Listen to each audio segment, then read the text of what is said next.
Hey guys, Pinas Life Update po tayo. For today's vlog ay ito na nga yung pang second batch ng mga trainee na caregiver. Since Japan kasi yung pupuntahan nilang bansa para magtrabaho as a caregiver, required talaga namin dito na mag-training ng 1 month. At yun nga guys, yung mga tinuturo ko nga dito is based on my experience noong time na nasa Japan ako more than 3 years ago. At disclaimer lang po ha, iba-iba po ang way or yarikata ng pag-aalaga po ng isang pasyente, depende po iyon sa case. Isa siguro sa pinaka-basic na ginagawa namin dito para makapag-prepared sila pag nandoon na sila sa Japan is kung paano sila mag-koe-kake or mag-approach sa isang pasyente. Dahil nga bansang Japan nga yung pupuntahan nila, syempre hindi naman po pwedeng magsalita tayo ng salitang English. So kailangan is nakanihongo talaga lahat. Dito nga pinapractice or dinedemo din namin kung paano mag-approach sa isang pasyente or sa isang ryosha-sang na pababangunin namin from bed to wheelchair. Syempre gamit ang salitang Nihongo or yung Japanese language.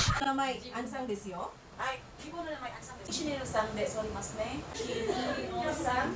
アンさん、どこ、アンさん、朝、お座りますね。 Dito naman sa training namin, binibigyan din namin yung mga student ng chance para makapag-explain yung mga nakasulat sa book. Ganitong way, nalalaman namin yung mga medical term at mas lalo pa namin naiintindihan kung ano ba yung words na dapat namin gamitin. Pero hindi lang naman puro lesson yung ginagawa namin dito. Minsan nag-exercise din kami kasi kailangan namin ito at kailangan natin ito pag naging caregiver tayo sa Japan. Kailangan maging physically fit tayo. Hindi lang mind or Japanese language or yung Nihongo yung dapat nating i-prepare, kundi yung pinakamahalaga is yung katawan natin na maging physically fit tayo para naman ready tayo sa lahat ng mga gawain natin pag nagpunta na tayo ng Japan. Sa loob ng isang buwan na pagtitraining nila, syempre, dala na rin doon yung exams nila. Yung exams pala nila is based din doon sa in-exam ko sa Japan. And again, yung mga in-exams nila dito sa Pilipinas, hindi ibig sabihin na yun din yung magiging exam nila sa Japan. Ito ay isang practice exam lang na kung saan ay para magkaroon sila ng kaunting idea. Yung mga ina-exams po nila at dahil caregiver sila, syempre related din po sa pagiging kaigo yung exams nila. At ang kagandahan dito ay sabay-sabay kami nagpapasalamat sa Diyos na kung saan yun ang isa sa mga nagustuhan ko din. So, this is the last day na nga po ng training namin at may kunting pakain po yung mga students namin. Bumili sila ng lechon manok para sabay-sabay kaming kumain.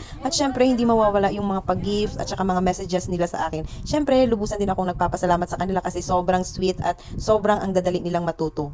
Syempre, hindi ko ine-expect yung mga ganitong pa-surprise nila sa akin na may pa-flowers, pa-cake, pa-gift, and of course, shout out din sa first batch ko na naturuan. Sobrang na-miss ko kayo and sobrang nag-enjoy talaga ako na kasama kayo. And that's for today's vlog guys. Thank you very much!